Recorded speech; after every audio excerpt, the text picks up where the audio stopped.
Sir ఫైనల్‌గా ఈ నిరుద్యోగుల విషయంలో వాళ్ళు ప్రతిపక్షంలో ఉన్నప్పుడు అంటే మీ పార్టీ ప్రతిపక్షంలో ఉన్నప్పుడు వాళ్ళు మీకు మద్దతు తెలిపిర్రు. వాళ్ళు మీరంతా కలిసి ట్రావెల్ చేసిర్రు.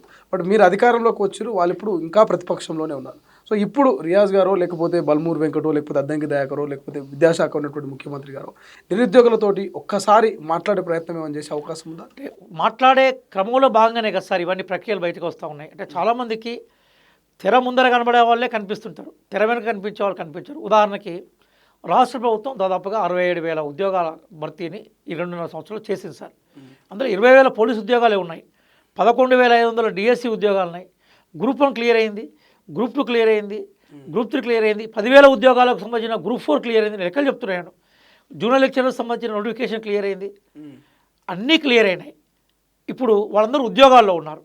వాళ్ళు ఎప్పుడు టీవీ స్టూడియోలో ఎదురుగా వచ్చి మేము ఉద్యోగాలు వచ్చాయని చెప్పే అవకాశం వాళ్ళకు ఉంటుంది, కానీ వాళ్ళు విధి నిర్వహణలో ఉన్నారు.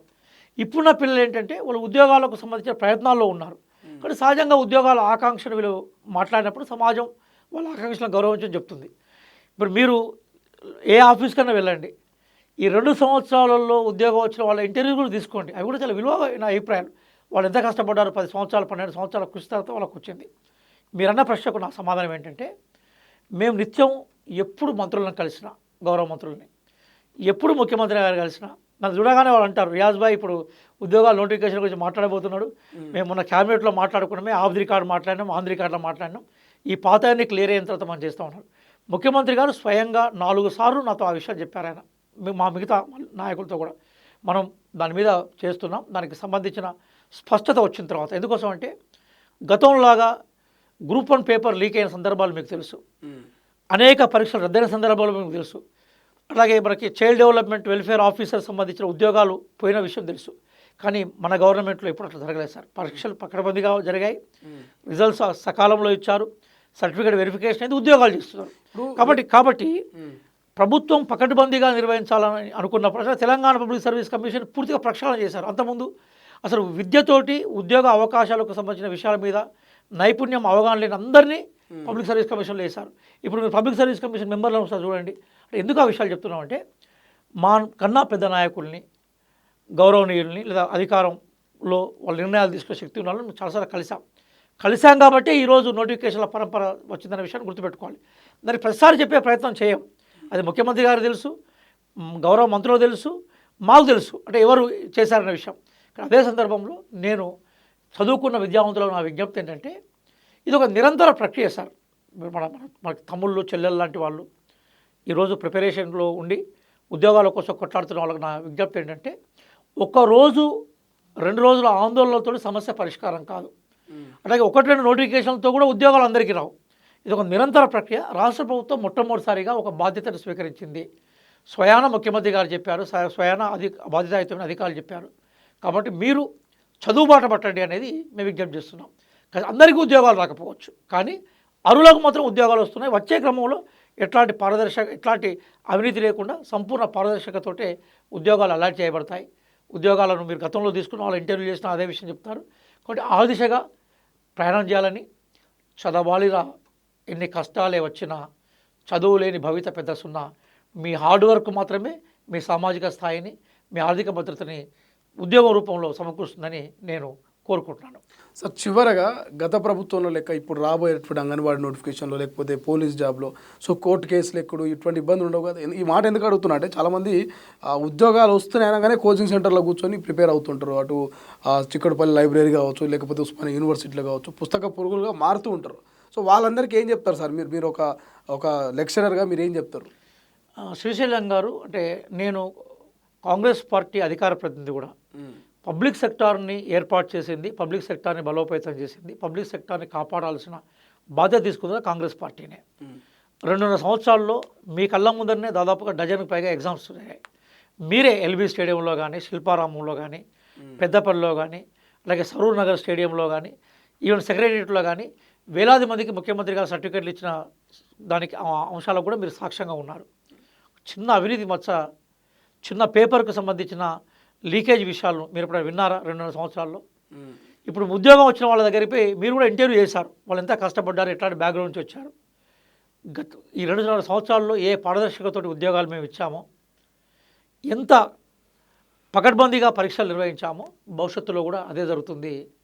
Kindly trust Congress party, because Congress party is the party which always stand for public sector protection and expansion of the public sector. చివరిగా రియాజ్ గారు ఎప్పుడైతే ఉద్యోగాల గురించి మాట్లాడుతారో అందులో కొంత కింద కామెంట్స్ వస్తూ ఉంటాయి. మీకు కూడా అప్పుడప్పుడు చేదు అనుభవం ఎదురై ఉండొచ్చు. ఎందుకంటే మీ చేతిలో లేని అంశాల గురించి కూడా కొంత మీకు నిరుద్యోగుల ఇష్యూస్ మీద కొంత చేదు అనుభవం ఎదురై ఉంటుంది. సో ఎప్పుడన్నా ఫీల్ అయి ఉంటారా? మీరు ఒకవేళ ఫీల్ అయితే ఏం చెప్పదలుచుకున్నారు తొలివేలు వేదికగా? సార్ బాధపడ్డాను సార్, చాలా భయంకరంగా బాధపడ్డాను.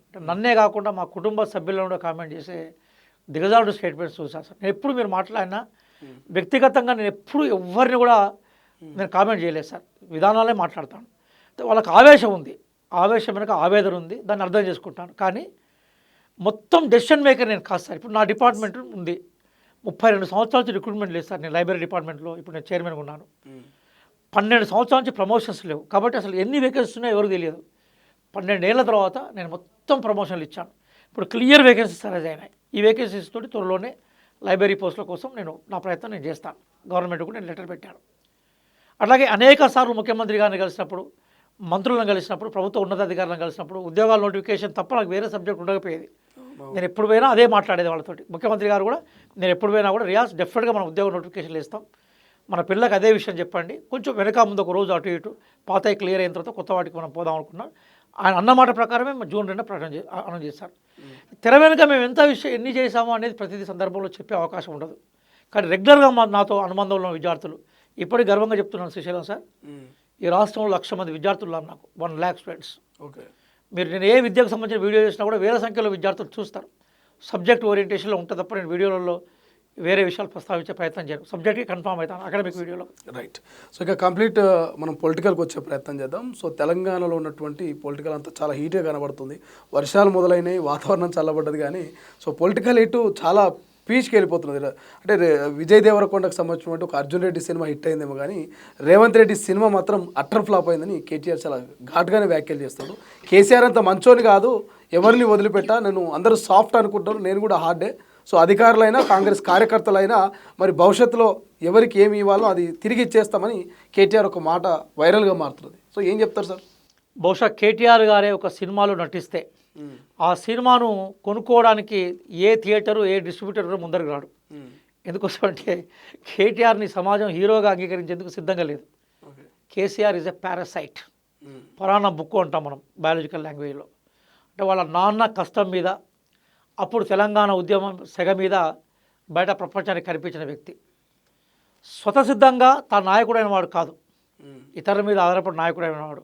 అప్పటికే తెలంగాణ ఉద్యమంలో మాలాంటిలో అనేక మంది, వేలాది మంది ఇప్పుడు పార్టీలకు అతీతంగా మేము కొట్లాడేందుకు రోడ్ల మీదకి వచ్చినప్పుడు సడన్గా అమెరికాలో ఓడిపడి వాళ్ళ నాయన పేరుతోటి వాళ్ళ నాయన లేబుల్ వేసుకొని ఎదిగిన వ్యక్తి. కాబట్టి నేను కేటీఆర్ అనేవాడు ఇట్లాంటి బ్యాక్గ్రౌండ్ లేకుండా సినిమా తీస్తే ఏ ఒక్క డిస్ట్రిబ్యూటర్ కూడా కొనుక్కోవడానికి సిద్ధంగా ఉంటారు. అసలు థియేటర్లే ఉండవు, కేటీఆర్ సినిమాను ఆడించే థియేటర్లు ఉండవు. ఎందుకంటే ప్రేక్షకులు అనే విషయం ముందుగా తెలుసు. కాబట్టి ఆయన మొట్టమొదటిసారిగా రేవంత్ రెడ్డి గారిని ఓ సినిమాకు సంబంధించిన దాంతో పోల్చి మాట్లాడమే ఆయనకున్న భావదారిద్ర్యంగా నేను భావిస్తూ ఉన్నాను.